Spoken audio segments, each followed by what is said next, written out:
Gautam production के प्रस्तुति।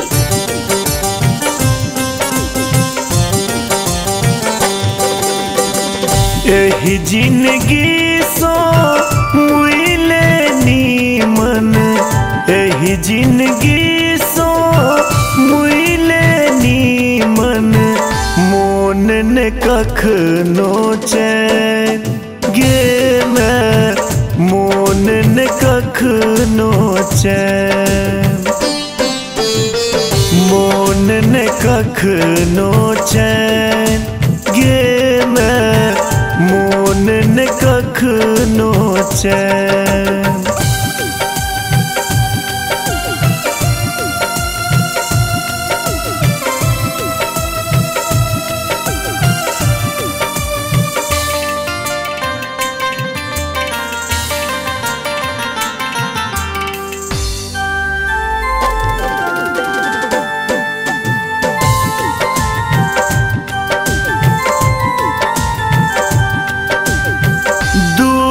विपत बर अरर करैया,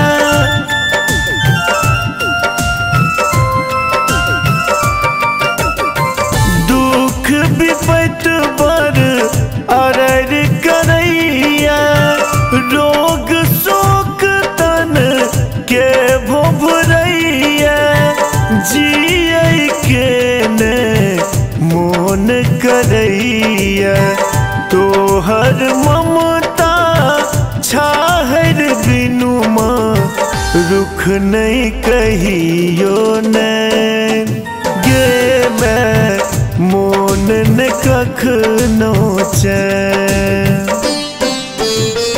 मोन ने कखनो चैन गे मैं, मोन ने कखनो चैन।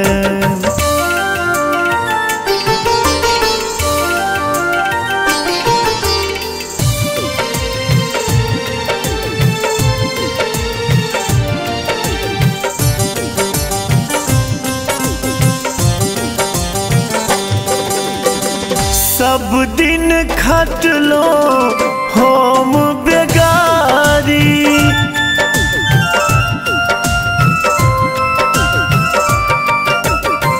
सब दिन खटलो हम बेगारी, हमरा बेर अपनो भेल भारी, नहीं कर कियो खोज पुछारी, अगुतायल संसार सची हम रहै छी बेचैन गे मैं, मोन ने कखनो चैन,